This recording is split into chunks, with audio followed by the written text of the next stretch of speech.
Hello and welcome to my first playthrough of 2022, in fact my first game of 2022. So Happy New Year to you all. It's lunchtime on the 1st of January. So the playthrough today is Pavlov's House by David Thompson. It's my third David Thompson game, although my first of the Valiant Defence series, and I have got now Soldiers in Postman's Uniform, which I've not yet played. I've had 3 playthroughs of this game, 1 victory and 2 defeats. So I'm hoping I'm pretty au fait with the rules. I've got the rule book here to keep me straight and keep you guys straight if anybody's using it to learn the game or to get an idea. And I've got the player's aid cards for the 3 phases of the game. I'll start with the setup, and then I'll do a basic overview of what you're doing, and then depending on time in this video I'll then start actually playing the game. We'll see how that goes. I am going to play with a couple of variants, operational support and what was the other one, the tactics, which are down here, tactics cards, which make the game slightly more difficult, but you can earn extra victory points for the operational support. I've only used that one, well, I've used both of them once. Tactics cards definitely make it more difficult. Operational support, yes, make it a little bit difficult, but also you've got the opportunity to get these extra victory points, which you do need. So, on to the setup. We've got 61 Wehrmacht cards, which you can see here, and you've also got resupply cards, which will actually turn over. There's a reason for the 2 sides of them. So what we do, we separate them all into their phases, 1, 2, 3, 4, 5. So I'm going to shuffle them. I've already shuffled them, but I'll just do another brief shuffle and turn each one over.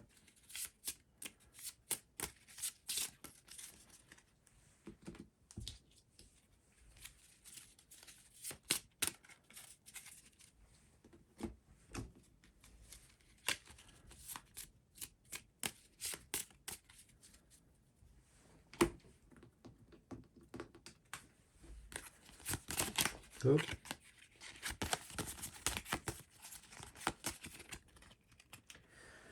So what we then do is we take the 6 resupply cards, mix them up a little bit, and place 1 resupply card on top of the 2, 3 and 4 Wehrmacht cards. So they go that way like that, 2, 3 and 4. The remaining 3, we discard them without looking at them. We then place each lot on top of the next. And that's the deck that we work through in the Wehrmacht turn. And unless we lose earlier, which I have done, we go through that pack and then we tot up the victory points. So we'll put that to one side. You can see just over there we've got that. So that's the Wehrmacht tactics cards. I'll just change pages, make sure I'm getting this right. So we sort the tactics card by the numbers 1, 2, 3 and 4, and shuffle each pack again.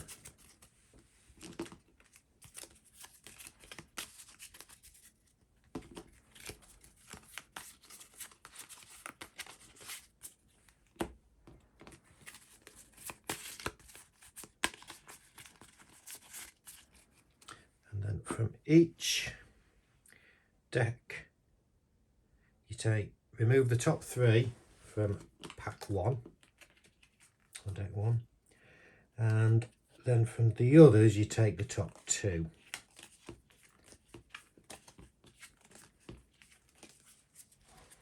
And again we discard those. We then stack these on top of each other. This is so the tactics, and it will become apparent, actually fit in with the Wehrmacht deck. So We turn one over each turn, so we'll put this pack there. So that's the tactical cards. Setup page. And we want the other optional variant, which is the operational support, which is these cards here. Now, I didn't actually I didn't get to use these in the last game that I played, and I'll talk about them very quickly. So you shuffle the 8 cards, place them face down near the board. You take the top card from the deck and place it face up on the operational support board there. Now, what I did, and I'm going to do it this time, is I'm merely going to turn this over and we're going to use the bottom card, and then if I achieve this, I will then take that off and the next one becomes active. Now, if I do achieve it, I get 4 victory points. To achieve it, and I know all this won't make sense at the moment, but it's easy to talk about it now, because if it goes anything like the last game, I won't be in a position to actually use it. So I just want to talk about it in case it doesn't really come up in the game. So to satisfy the requirements, I've got to remove an ammunition token, a food token, a first aid token, and a sapper token from the stock. Now, stock is down here. Again, I'll talk about that more as we go along. But also, none of these can be disrupted at the time. Now, they get disrupted by air attacks, which are frequent. So you've got all these, and again, this will become back. So none of those disrupted, none of those, and none of those. So if that is satisfied, I can move those from the game. But by removing one of each of those, it makes it more tricky for me to achieve my goal of defending Pavlov's house. So there you are, and we'll put that there, and we'll see if it comes up. I will try and do it at some point just to show you how that works. So that's the 2 optional variants. What have we got now? We've got the Soviet deck of cards, which I'm just going to shuffle.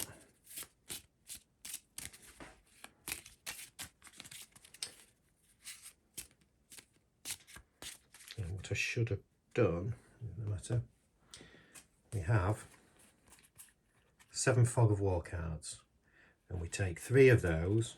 The other 4 go to one side for now. They can come into the game later. You can end up with more in the pack. You can. There is a way to get less. So we'll put those 3 into here. And let's just shuffle a bit more.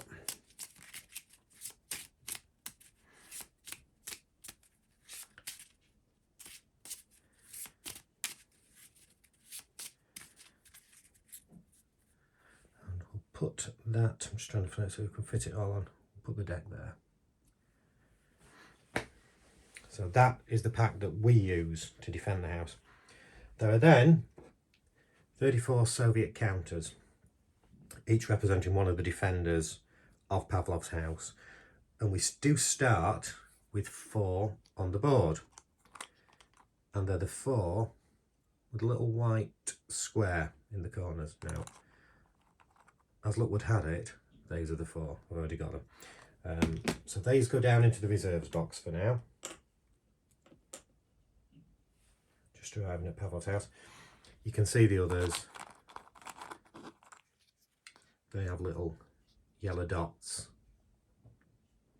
on each one, which is the cost to actually bring them into the game. We'll talk about that as we go. We'll put them to one side for now. The Wehrmacht counters are all in there. They appear as they are drawn out in the Wehrmacht deck, and they come down here to try and attack the house. We've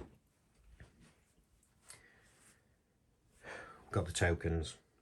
Now, we've got suppression tokens here, and we immediately take 10 of these. 10.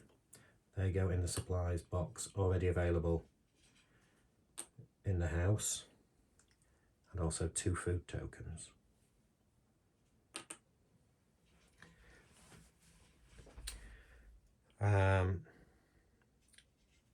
defense value tokens. You see the little green shields here. These cover the 3 sides of Pavlov's house, and they start with a defense of 6, but the artillery will hammer away at that, try and get it down. That makes it more difficult for you to keep your defenders active. And that is the setup. We've also got the dice here, which I'll bring into play as we roll. So the aim of the game, you've got 3 levels here. You've got the house itself, you've got the immediate surrounding area. You can see the line going to Pavlov's house there, and then this is the overview where that area is there. The aim of the game is to keep the German attackers out of the house. You do that in a number of ways. You get your soldier counters, and you try and get more into the game, and you place them in these areas here where they can perform various actions, such as suppression, which is why you need these counters here. In fact, I'll go through the counters. You've got your suppression counters, you've got your anti-air counters. I'll go on to what they do in a second. Your action counters, there's 4 there. You can use 3 actions, except in certain circumstances where you can use 4. But again, we'll go on to that. There's your artillery counters, which you place there, and you can use to take out the advancing Soviets. Communication, which go on there. And the communication, I'm just getting slightly mixed up, so I don't want to say something that's wrong.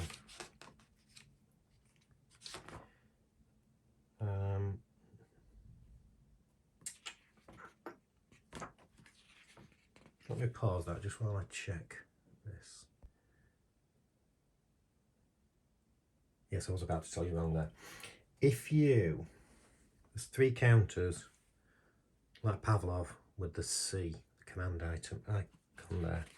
If you get all 3 of those into play, you can take 4. You can have 4 actions in the Soviet counter turn instead of 3. I've never been in that position.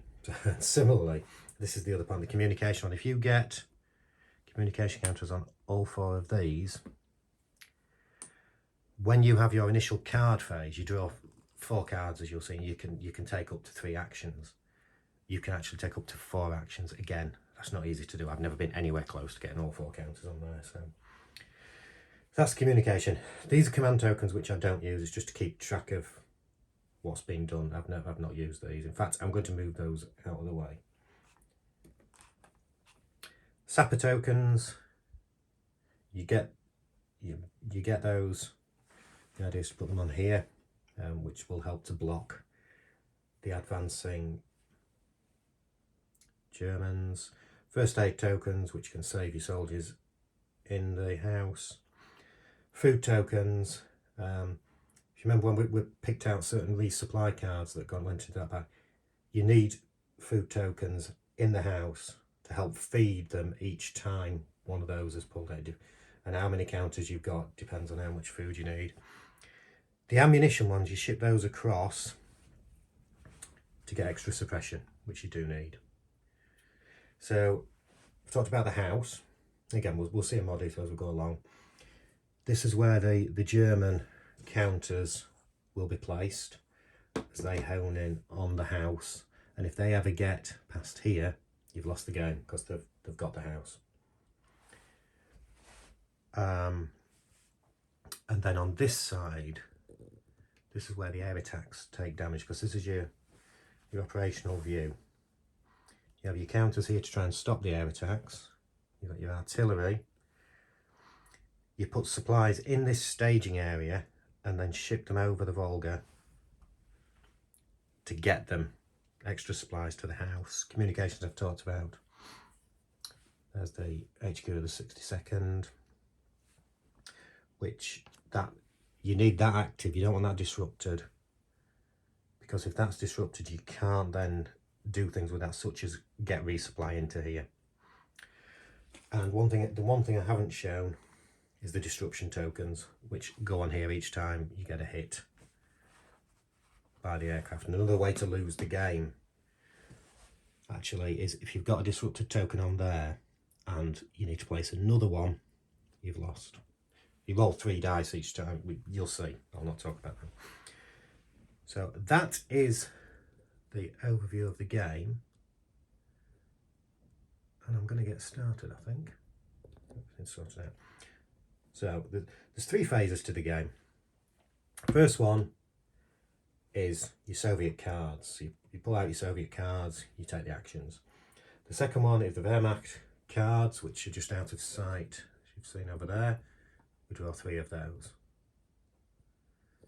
And then finally, you've got your Soviet counters turn, where you do various actions. So let's move on with that. And we're going to turn, we have to take 4 cards. Now, that's the 4 we've got. You can see each one's got 2 actions on it. The Fog of War is just to make it more difficult for you because there's no action. That just gets discarded. Usually.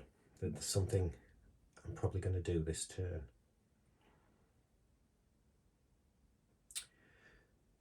So, yeah. So that makes it so that you haven't got as many options. The more Fog of War cards in there, the more difficult it is. So, I know what I'm going to do. In fact, I'm going to do this first. So, what we can do with the 139th Signal Battalion is we could place a counter on there, as I've talked about, try and get up there. But, because we've drawn that at the same time, we can place 1 Fog of War card that we drew into the stock so we can get it out of the pile straight away and draw a new Soviet card. So what I intend to do now, my first action, is we discard this, which I'm just going to put, you can't see it, which is out there, and we're going to put this into the stockpile, and it could come in back in later on. That's our first action, but it means we can draw another card as well.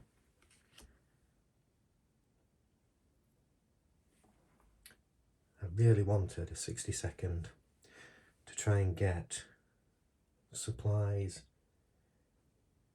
into this staging area so we can start to look at moving them across. But we didn't. So what do we do?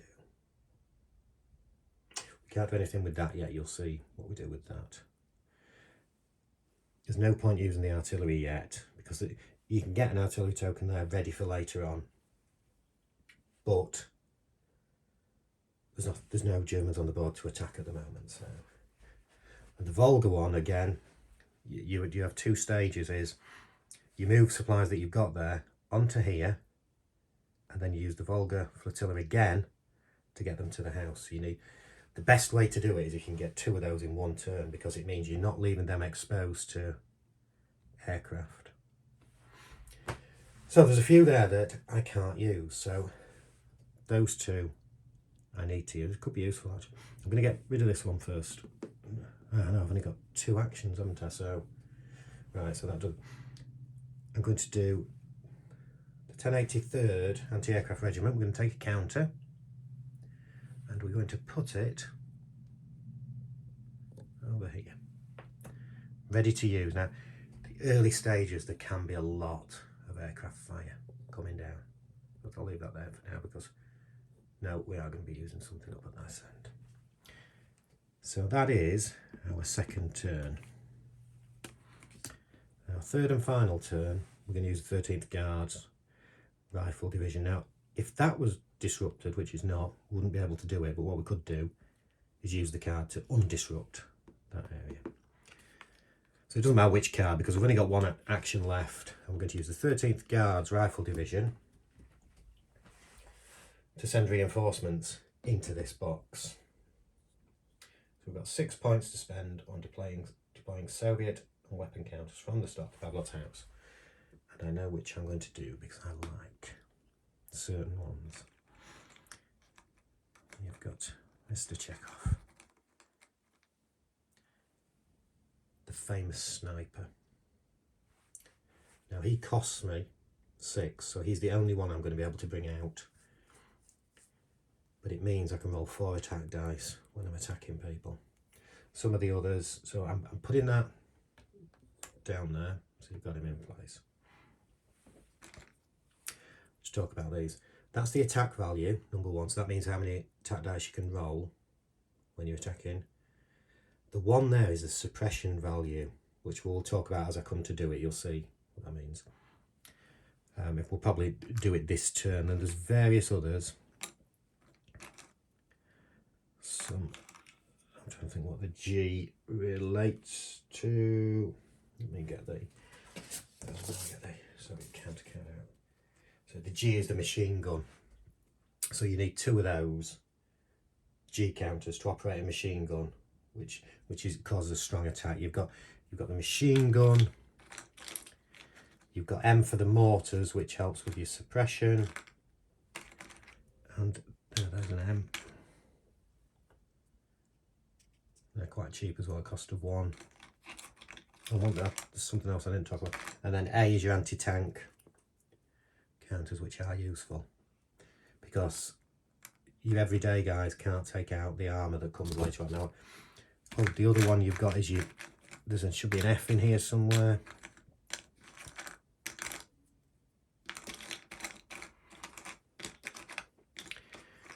Yes, there's an F. Forward observer, which you need to actually, when you've got the artillery counters over there, you can then rain fire down on the advancing Germans. Yes, one thing I didn't show, I've got it just off track, so these are your weapons. Now you can bring these in with your Soviet counters. You can see they've got costs as well. So there you go, anti-tank, your mortar, and then your machine gun. So there you are, those.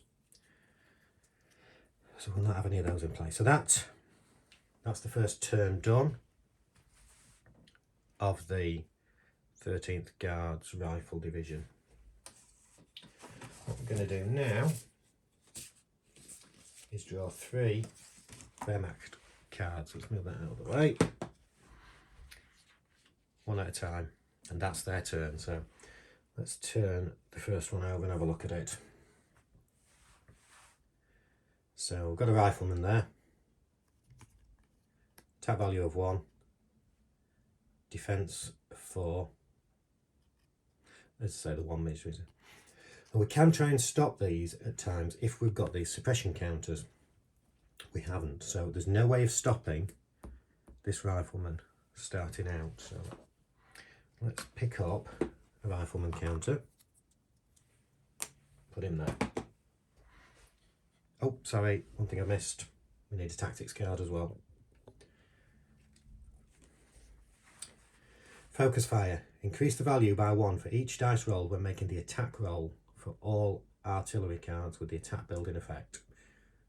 So that will only affect it if we pull out an attack card, attack building.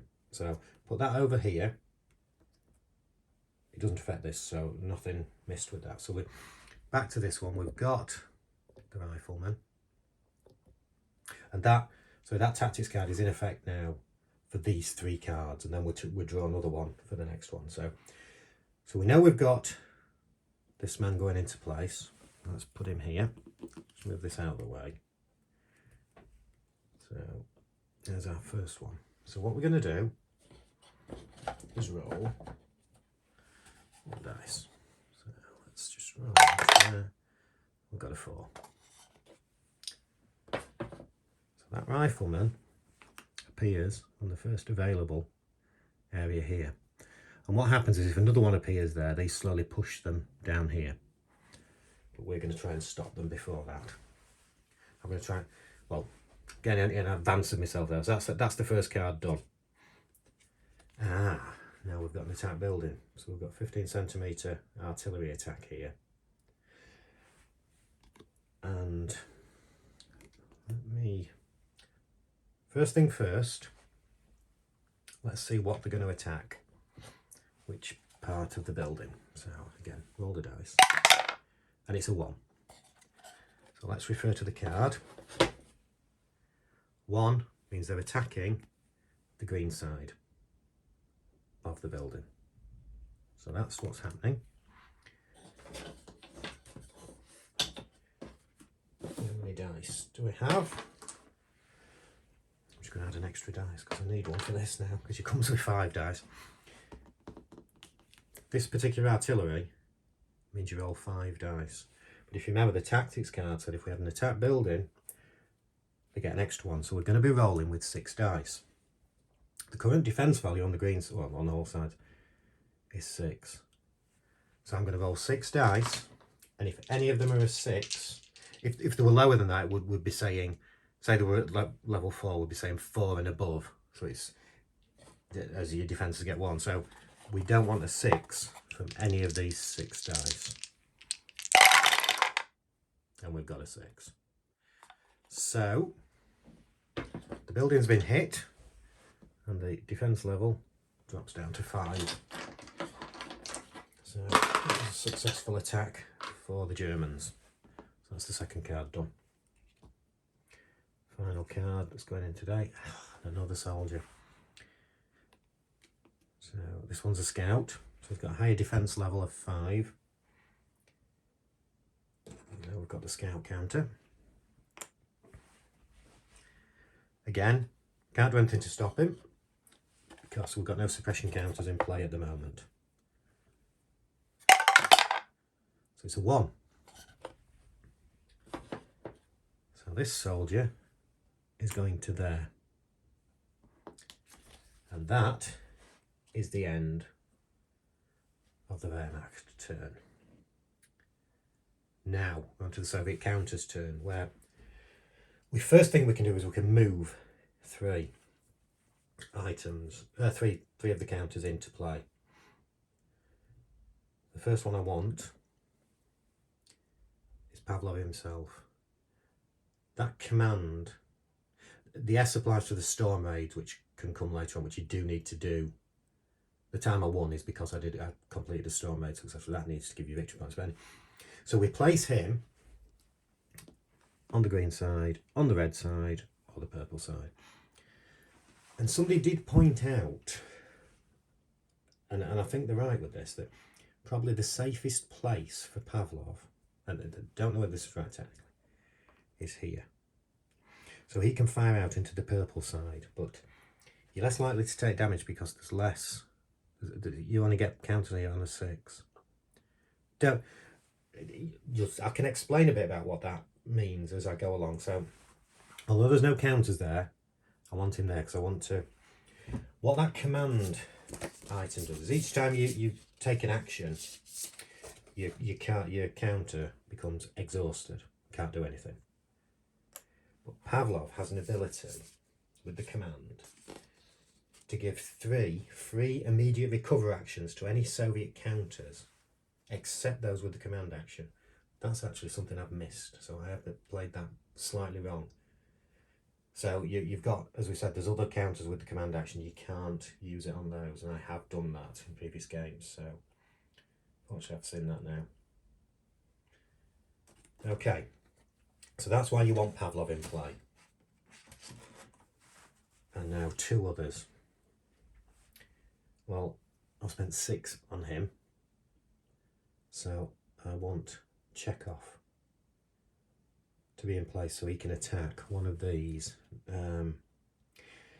It's tempting to put him there because that means you can attack the green and the red, or that one you can attack the red and the purple, but it also makes you more open to attack from the Wehrmacht. So I'm going to put him there, and he's going to try and attack that one once we've got after it. So we've got 2 of the ones in play. The other 3 are all the same. So let's take Glishenko, and we're going to put him, doesn't really matter at the moment. I'm going to put him in do we put him in 6? We'll put him in 6 because we can That's the other way of getting reserves, extra reserves into play. Because you saw with the other card where we got counters up to 6, you can use that card where's the radio to get 2, cost of 2 Soviet counters. So we can get more reserves in if we need to, so we'll place him there. So that's the 3 moved. We now have 3 actions. Which, first one to me is the blindingly obvious one to do here. So we're going to use Chekhov. Ooh, do I change what I've done here?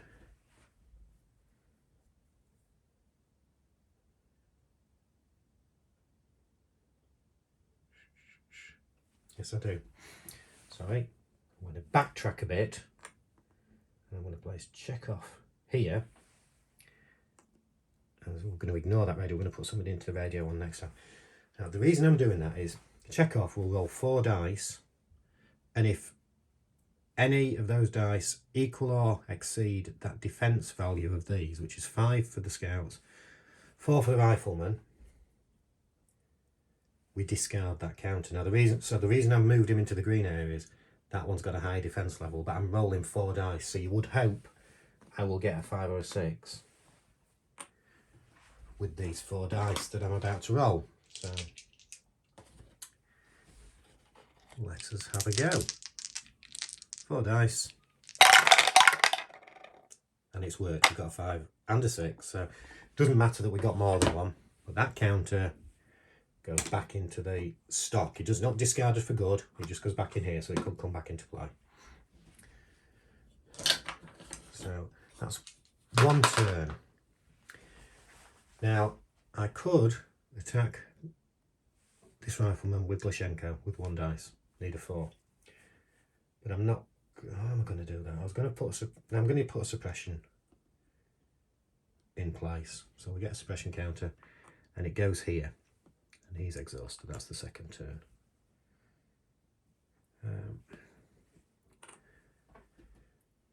There's probably an argument for both ways, but what this will do is if this might be able to prevent, we get to roll for every suppression counter you use when a Wehrmacht soldier is about to be placed. You can roll the dice to try and get rid of him before he's placed there.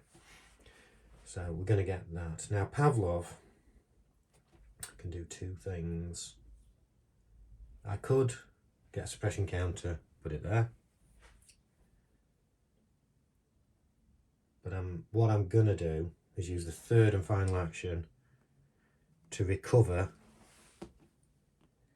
these 2 guys, so they're ready for next turn. So Chekhov can take somebody out next turn potentially, and so that's all. Now what you couldn't do is, I'm moving these because that's done, that's the turn done, but I just want to explain something.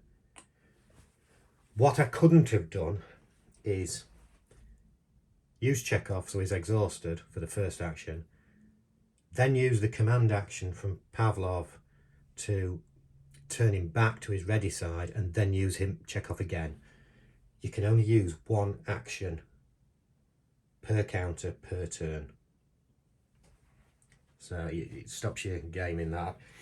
I did do that in the first game actually, where I was using actually when he's exhausted, you've got to take 1 action to put him back to his normal side, and then I was using him again, but the recovery action is the action, so I shouldn't have then been using the command action as well. So right, 34 minutes in, I'm going to do one more. Let's do 1 more turn. So let's draw our 4 cards.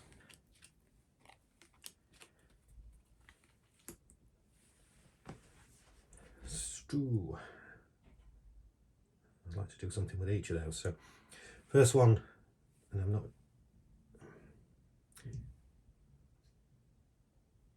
Yes, I know what I'm going to do. I am going to use this card, the 62nd Army Command Post, to take. I'm going to do something I'd rather not do, but so we can take 5 tokens from the stock,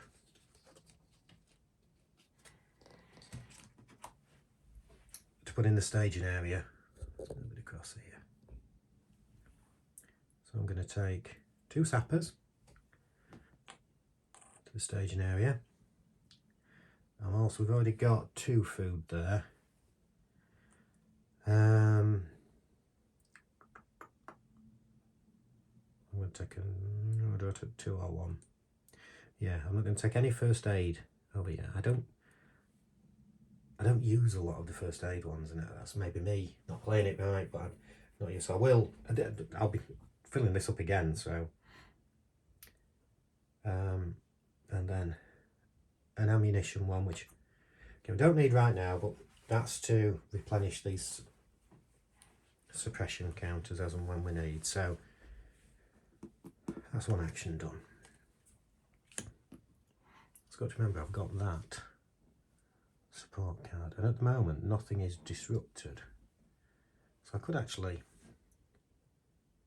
hand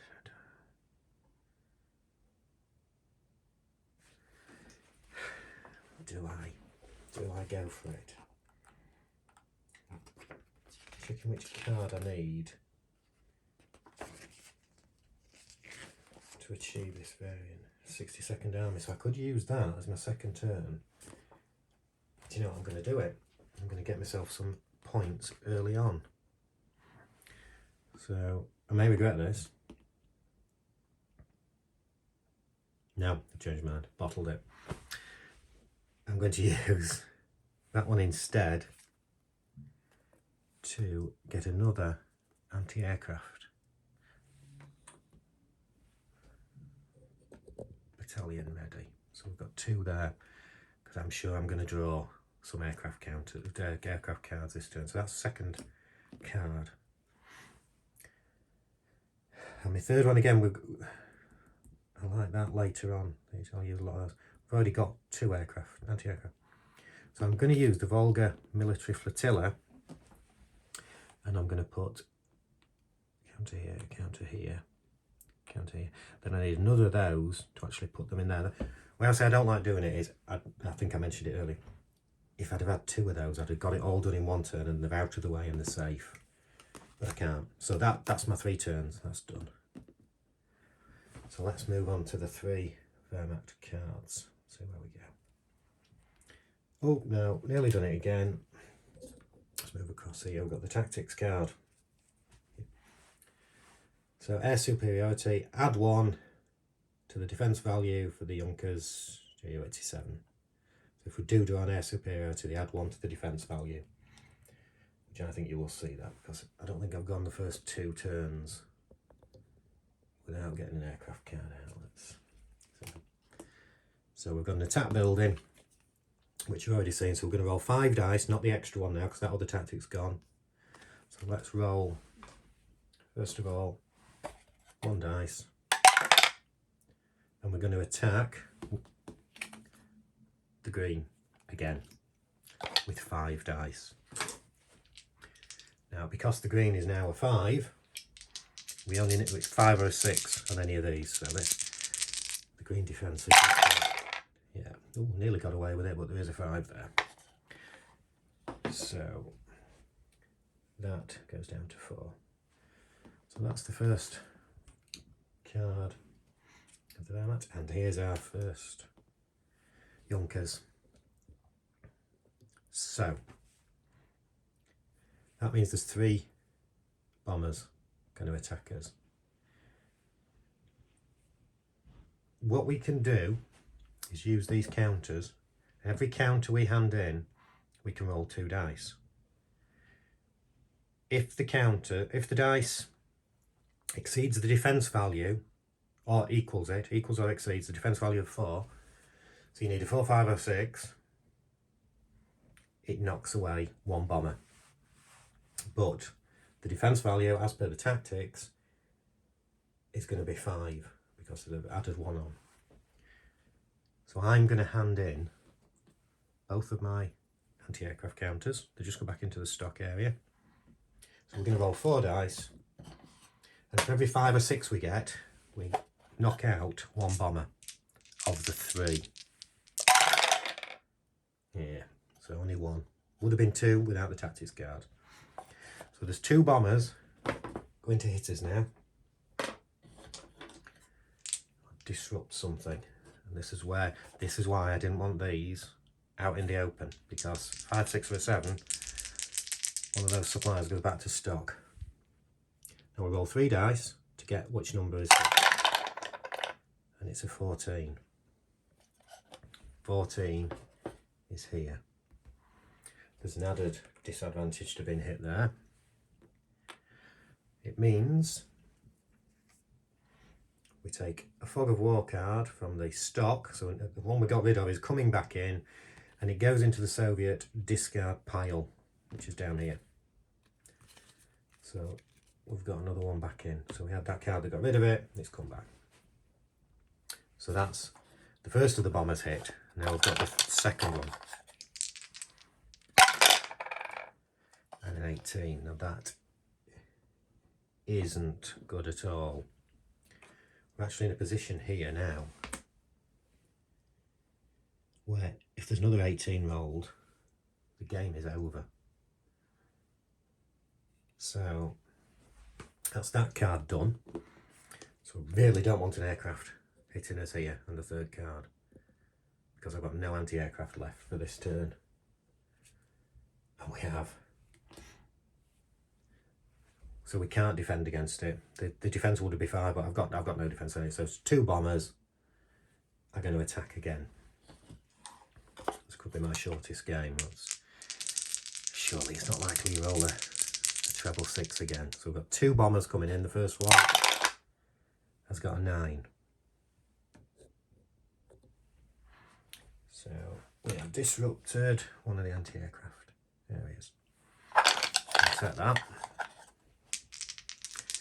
And then the second one is a 13. And another of the anti-aircraft. Areas are disrupted. So they're out of action. And that is the Wehrmacht turnover. They did some damage to us that turn. We didn't place anything on the board at least, so that's small mercies and all that. Okay, now Soviet counters, what do we do with them? Now we can move 3.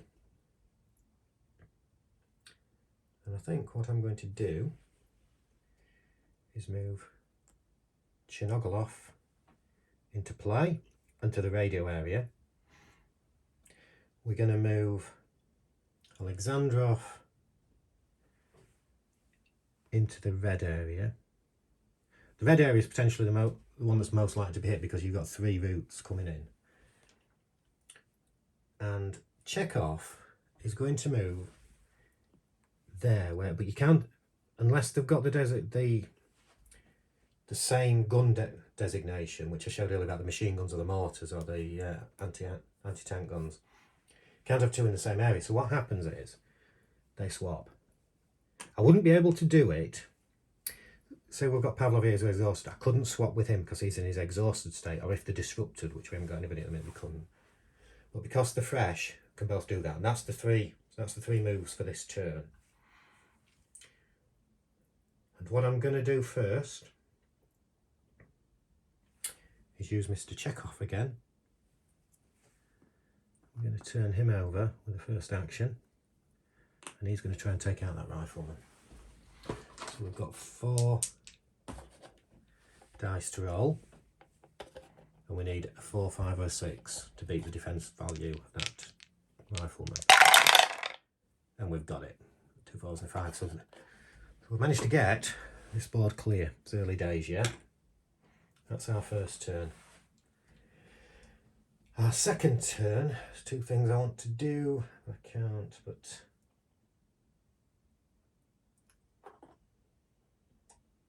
I want Plushenko to put a suppression counter in the green area. One of my big things I think I do occasionally, I quite often do this with games where you have one thing where you do slightly incorrectly without thinking, is I think I sometimes take suppression counters from here, from the stock, into there, but I haven't done that this game. I'll try not to do it. So So he's exhausted. That's our second action taken.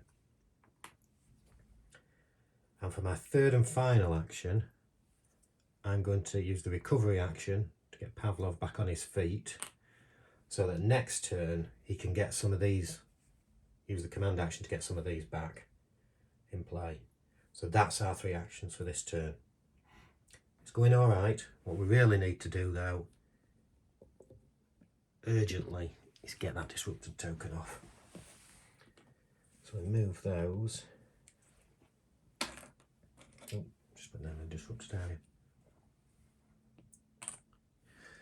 The other thing is, as you saw, I didn't take this option.